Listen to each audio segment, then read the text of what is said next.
Salut les gamers, bienvenue à Professeur Board Game. Je m'appelle David. Aujourd'hui, on continue notre série Board Game 101. On va apprendre à jouer au jeu Treasure Hunter. C'est un jeu qui a été designé par Richard Garfield et qui a été publié par Queen Games. Une partie se joue de 2 à 6 joueurs et dure environ 40 minutes. Le but de ce jeu, évidemment, avec un titre comme ça, c'est de ramasser le plus de trésors, et les trésors valent des points en quantité d'or, et celui qui a le plus d'or à la fin de la partie va l'emporter. On va commencer par regarder le plateau de jeu.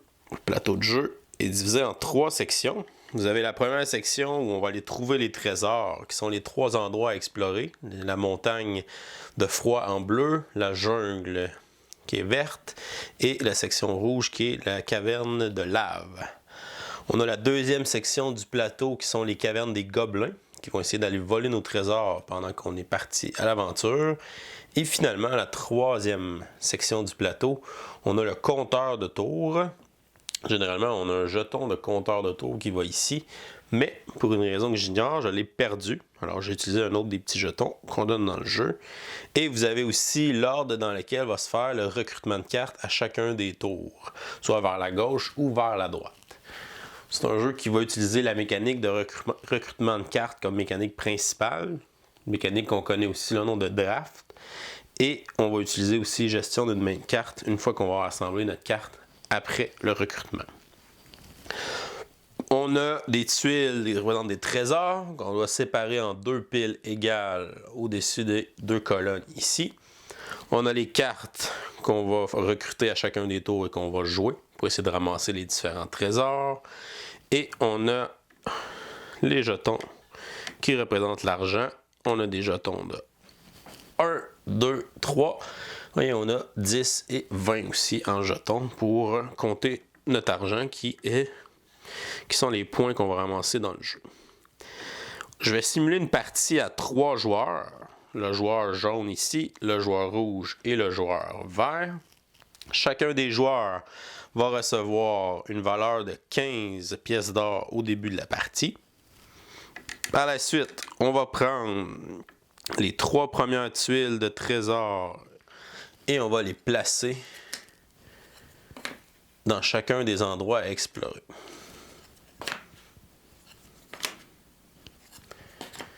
Sur le plateau, vous voyez que la colonne de gauche est écrit max pour maximum et la colonne de droite min pour minimum.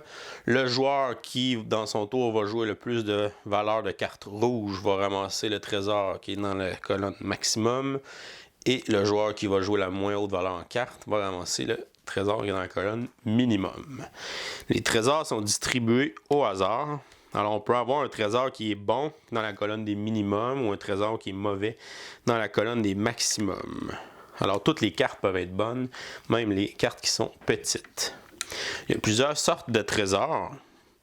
Premièrement, on a les trésors qui ont une valeur décrite dessus, comme celui-là qui vaut 20 en pièces d'or. Le trésor ici vaut 10 pièces d'or. C'est les trésors qu'on va essayer d'avoir pour marquer des points.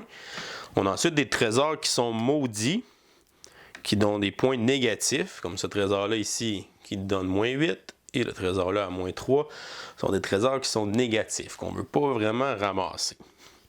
On a ensuite les parchemins. On a 2 sortes de parchemins. On a des parchemins gris, comme celui-ci. Son effet va s'appliquer à la fin de la partie. On va revenir tantôt sur les différents parchemins. Et les parchemins jaunes, comme celui-là, eux vont pouvoir être joués à la fin d'un tour de jeu si le joueur veut les jouer dans ce tour-là. On peut les jouer une seule fois dans toute la partie. Par la suite, on a la section suivante du plateau, les cavernes des gobelins. On va brasser les tuiles de gobelins et on va en placer une dans chacun des endroits disponibles. Les tuiles de gobelins ont 2 chiffres d'inscrits dessus. On a la valeur pour les battre, pour les empêcher de venir voler nos trésors. Il va falloir une valeur de 2 de chien de garde dans nos cartes. Et à côté, c'est la valeur d'or qu'ils vont nous voler si jamais on n'est pas capable de leur faire peur. Et ici, on commence au tour 1. on va faire le recrutement de cartes en envoyant le paquet vers la gauche. Et ça va changer à chaque tour vers la droite, vers la gauche, et ainsi de suite, jusqu'au 5e tour. Avant de commencer à vous expliquer comment on fait un tour de jeu, on va regarder ensemble le genre de cartes qu'on retrouve dans le paquet de cartes. Premièrement, on a les cartes d'aventurier qui sont de 3 couleurs, qui sont les mêmes 3 couleurs que notre plateau. Les aventuriers rouges qui vont essayer de ramasser les trésors dans la lave, les aventuriers verts qui vont essayer de ramasser les trésors dans la jungle, et les aventuriers en bleu qui vont ramasser les trésors dans la montagne de glace. Chaque couleur d'aventurier, on a des cartes de 1 à 12. Alors on a 12 cartes de chacune des couleurs dans le paquet. Autant les cartes autres que les cartes bonnes peuvent être bonnes à jouer, dépendant où sont placés les trésors, est-ce qu'ils sont dans la colonne des maximums ou la colonne des minimums. Ensuite, on a les cartes spéciales. Les cartes spéciales, on a plusieurs sortes. On a premièrement les cartes de chien de garde. Les cartes de chien de garde qui ont des valeurs de 1 ou 2 sont les cartes qui vont nous permettre d'empêcher les gobelins de venir nous voler des trésors. On a des cartes qui vont tout simplement nous donner des valeurs en or, 3, 2 ou 1. On a ensuite des cartes qui peuvent augmenter notre valeur dans un des 3 endroits pour avoir les trésors. Donc on a une épée enflammée qui peut nous augmenter notre valeur de 4 pour essayer d'obtenir le trésor maximum. On peut engager les gobelins pour nous donner 8 de force supplémentaire, mais on doit déposer une pièce d'or sur chacun des gobelins si on joue cette carte-là. On a ensuite la potion de rétrécissement qui nous diminue de valeur de 2, qui peut être bon pour essayer d'avoir le trésor qui est au minimum. On a la carte pour endormir un de nos aventuriers. Donc cette carte-là ne compte plus dans le décompte pour trouver les trésors. On peut seulement la jouer sur nos aventuriers à nous. On a ensuite la carte de l'épouvantail à gobelins. Au lieu de jouer des chiens de garde, on peut jouer cette carte-là pendant un tour. Les gobelins vont avoir peur, ils ne viendront pas nous voler de trésors. Et on peut jouer un âne pour piger une carte au hasard dans le paquet. On a aussi, pour chacune des couleurs, on a un animal. Un animal pour la couleur bleue, l'ours polaire, le dragon pour la caverne de lave et le tigre pour la jungle. Si on joue cette carte-là avec des cartes d'aventurier, on va multiplier par 2 la valeur de nos aventuriers. Ce sont toutes les cartes qu'on peut retrouver dans le jeu Treasure Hunter. On est donc prêt à commencer le premier tour de jeu. Chacun des joueurs va recevoir 9 cartes au début du tour et on commence le recrutement de cartes ou le draft. Chacun des joueurs va regarder sa main de carte, va se choisir une carte et il va la conserver. Comme le meilleur trésor est le trésor à 20 dans la zone des bleus, ce joueur-là va décider de garder cette carte-là devant lui. Pour l'instant, chaque joueur va faire la même chose. Ils vont essayer de garder une carte devant eux.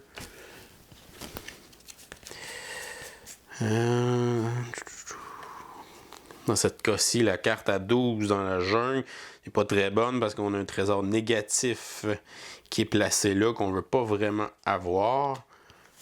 Alors, chacun des joueurs va se choisir une carte, va la placer devant soi, et les cartes qu'il choisit au fur et à mesure vont constituer sa main de carte pour essayer de ramasser les différents trésors. Une fois que chacun des joueurs choisit sa première carte, on va envoyer le reste de sa main de carte vers la gauche pour le premier tour. Et on continue comme ça. Chaque joueur va regarder de nouveau les cartes disponibles, va s'en choisir une. Une fois que tout le monde a choisi sa carte, on envoie le paquet vers la gauche jusqu'à temps que tous les joueurs aient leurs 9 cartes devant soi.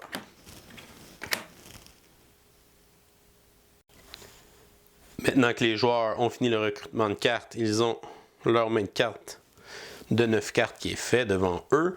On s'en va maintenant à la chasse au trésor. On commence toujours par la première zone en haut, la montagne de glace. On a donc un trésor d'une valeur de 20 dans la zone maximum. C'est le plus gros trésor du jeu. Les trésors ont une valeur maximum de 20 et une valeur minimum de moins 8. Et on a dans la zone de glace un trésor minimum qui est un parchemin qui est gris. Les parchemins s'activent à la fin de la partie. Ce parchemin-là, pour chaque gobelin que vous allez avoir tué pendant la partie, vous allez faire 2 pièces. Les joueurs doivent révéler tous les aventuriers bleus qu'ils ont dans leurs mains. Ils sont obligés de jouer tous les aventuriers bleus qu'ils ont dans leurs mains. Le joueur jaune en a seulement un. Le joueur rouge, ces deux-là.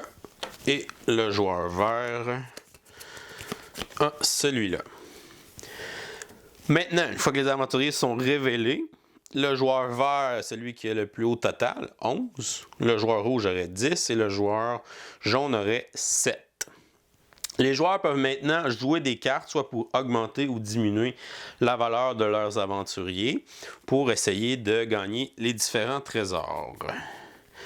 Le joueur jaune va jouer cette carte-là pour se donner un bonus de 4 pour essayer d'avoir le trésor à 20. Il tombe maintenant à 11.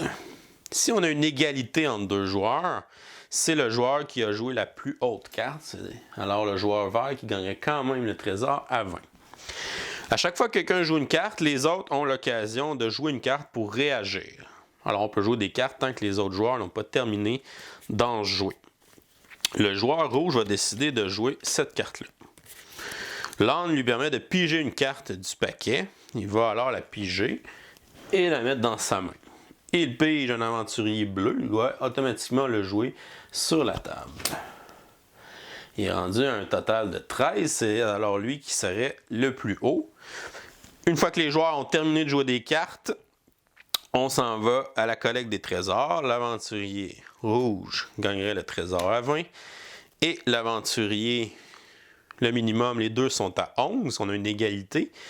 Même si c'est une égalité pour le minimum, celui qui va gagner le trésor va être l'aventurier qui a la plus haute carte. Ce sera alors l'aventurier vert gagnerait le trésor minimum dans la première zone. On continue ensuite comme ça avec la deuxième zone, la jungle. On va ensuite révéler tout le monde ces aventuriers verts. Les autres cartes, on peut les tasser. On peut les garder devant soi, par exemple, parce que si jamais on décide de jouer des parchemins, on va avoir besoin de calculer combien on a joué de cartes de chacune des couleurs à ce moment-là. Le plus haut serait l'aventurier qui est ici, qui a une valeur de 12. Il gagnerait alors le trésor maudit. Est-ce qu'il peut jouer une carte pour empêcher ça? Non.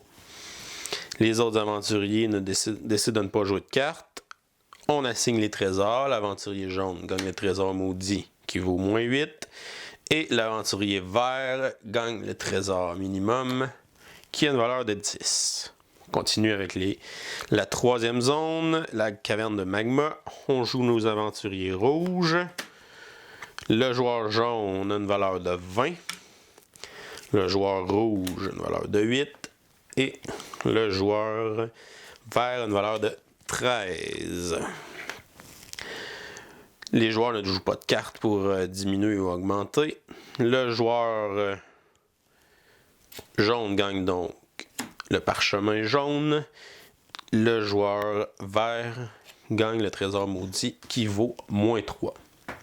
On vient de terminer la phase des trésors. Maintenant, on s'en va à la phase des gobelins. C'est là que les joueurs vont jouer les chiens de garde qu'ils ont dans leurs mains. Le joueur jaune a un chien de garde, une valeur de 1.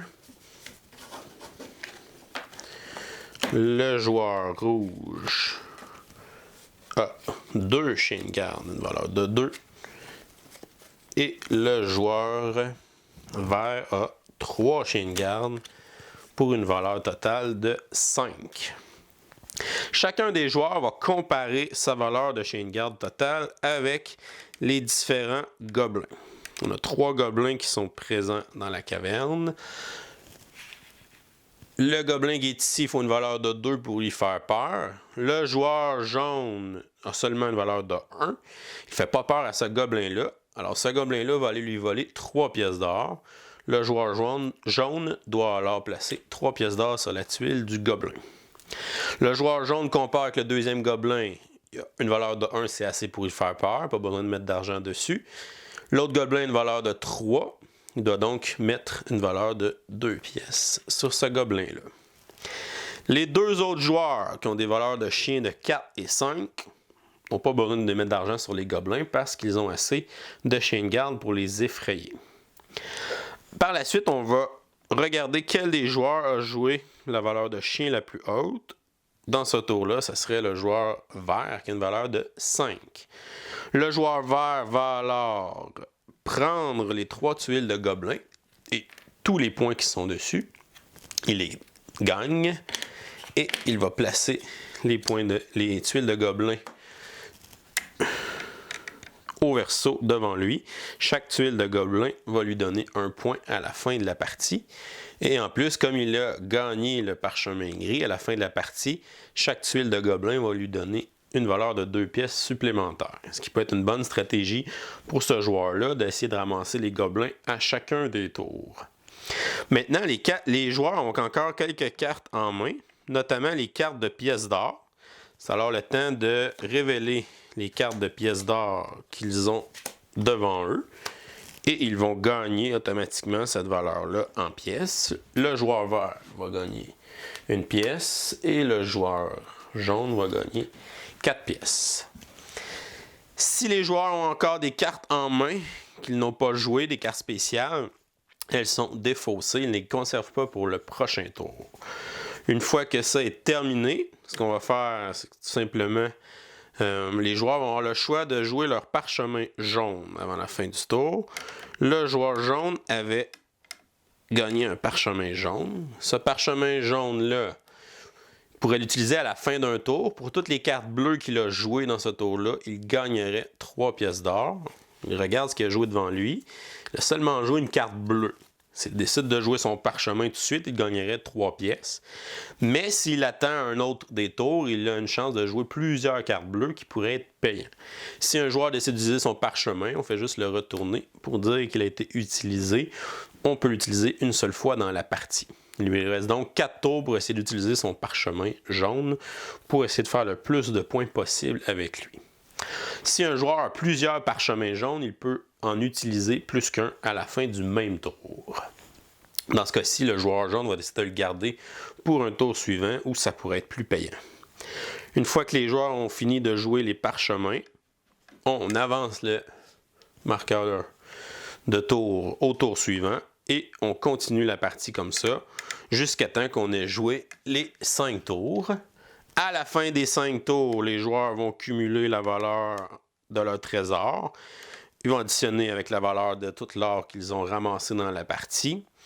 Et ils vont soustraire les trésors négatifs, vont additionner les effets des parchemins gris qu'ils ont ramassés durant la partie. Et le joueur qui a le plus d'argent va l'emporter. C'était Treasure Hunter. Je vous reviens dans quelques instants avec mon opinion sur ce jeu. Qu'est-ce que je pense du jeu Treasure Hunter? On regarde d'abord les composantes du jeu. On a le plateau, qui, je ne vous ai pas dit tantôt, est réversible. De l'autre côté, vous avez une espèce de chemin avec des chiffres pour compter vos points à la fin de la partie. Vous pouvez prendre les jetons de couleur que j'utilisais pour représenter les différents joueurs. Le joueur garde un jeton de sa couleur devant lui, place l'autre sur ce chemin-là, puis ça peut l'aider à compter ses points. C'est un beau petit clin d'œil d'utiliser le plateau comme ça. On a moins besoin de sortir nos téléphones, nos calculatrices pour essayer de calculer nos points. Le plateau dans 2 morceaux, ça semble comme un petit casse-tête. Moi, je l'aurais fait peut-être en entier. C'était peut-être pas nécessaire qu'il soit comme ça. Ça peut être un plateau qui se plie en 2. Ça se magane peut-être un petit peu moins que le mode casse-tête comme ça. Pour les tuiles de trésor, les tuiles de gobelins, les tuiles d'argent sont d'une bonne qualité, sont assez épais. Les cartes aussi sont d'une bonne qualité. Encore là, ce pas des cartes qui sont cheap. Les composantes, c'est bon. Pour le côté artistique, le jeu est très beau, très coloré, les 3 zones, ça a une tape à l'œil, les couleurs qui sont vives et tout ça, les cartes qui sont faites des mêmes couleurs, c'est facile à associer aussi avec les différentes zones. Les dessins des aventuriers sont très beaux, eux autres aussi. Super pour le côté artistique. Au niveau de la complexité, c'est un jeu qui est relativement simple. Normalement, pour introduire quelqu'un à une mécanique de recrutement de cartes, de draft, je recommandais souvent le jeu Sushigo, qui est vraiment simple, qui est un peu dans le même principe que ce jeu-là. Mais je pense que Treasure Hunter va être pour moi le nouveau jeu que je vais me servir pour introduire des gens à cette mécanique-là. Il y a quand même cette simplicité-là, mais il y a un petit peu plus de complexité, un petit peu plus de choix qu'on peut faire, de direction qu'on peut aller pour faire des points. Oui, les trésors, c'est la façon principale de faire les points, mais avec les combinaisons qu'on peut faire en utilisant les parchemins, si je joue beaucoup de cartes d'une couleur un tour, ça peut être vraiment payant. Ça peut être aussi payant que d'aller chercher un gros trésor. Je peux aussi avoir la stratégie d'aller chercher les chiens de garde pour essayer de ramasser les gobelins. Si les autres joueurs mettent de l'argent sur les gobelins, ça peut être payant, surtout à plusieurs joueurs. Il peut y avoir beaucoup d'argent qui se ramasse là. Il y a donc plusieurs directions qu'on peut prendre pour essayer de faire des points. Donc, facile à comprendre, mais quand même quelques stratégies différentes qu'on peut faire pendant le jeu. C'est ce que j'apprécie de ce jeu-là. Au niveau du nombre de joueurs, comme c'est un jeu de draft, à 2 joueurs, c'est pas l'idéal. Par contre, dans ce jeu-là, il y a des règles qui sont différentes à 2 joueurs. Les joueurs reçoivent quand même leur main carte de 9 cartes et vont recevoir un paquet de 9 cartes qui est sur la table. Au début de leur tour, avant de choisir une carte, ils vont piger une carte du paquet, la rajouter dans leur main et ils vont défausser une carte comme ça. Après ça, ils vont choisir une carte, ils vont la mettre devant eux et ils vont passer leur main à l'adversaire qui va faire la même chose au tour suivant. Piger une carte, la mettre dans sa main, en discarter une, en choisir une, passer sa main carte. Le fait qu'on rajoute un élément de hasard, on rajoute une carte et on défausse une carte comme ça permet de faire plus de décisions dans une partie à 2. On peut défausser à ce moment-là des cartes qu'on pense qui vont être bons pour notre adversaire. C'est une belle amélioration qui a été faite dans les règles pour jouer à 2. Parce que si on avait gardé les règles de base à 2, ça aurait été vraiment plate. Alors, pas idéal à 2, mais avec les règles de ce jeu-là, c'est quand même jouable. 5-6, je ne suis pas tellement sûr que ce jeu-là est aussi le fun à beaucoup de joueurs. D'après moi, à 3-4, à 4, je pense qu'il serait optimal. 3-4 joueurs pour moi, pour Treasure Hunter. Au niveau de la langue, quelqu'un qui ne comprend pas beaucoup l'anglais, il n'y a pas de misère avec ce jeu-là parce qu'il y a juste les chiffres d'inscrits, les cartes spéciales, c'est vraiment juste des symboles. Une fois qu'on les connaît, on peut les jouer facilement. Alors, version anglaise sans problème pour jouer à ce jeu-là. Pour mon appréciation générale de Treasure Hunter, je vais lui donner la lettre B pour un bon jeu. Bon jeu de draft qui est simple à comprendre, mais qui a quand même quelques stratégies qui le rendent assez intéressant selon moi. B pour Treasure Hunter. C'est tout pour aujourd'hui. Continuez de gamer et à la prochaine.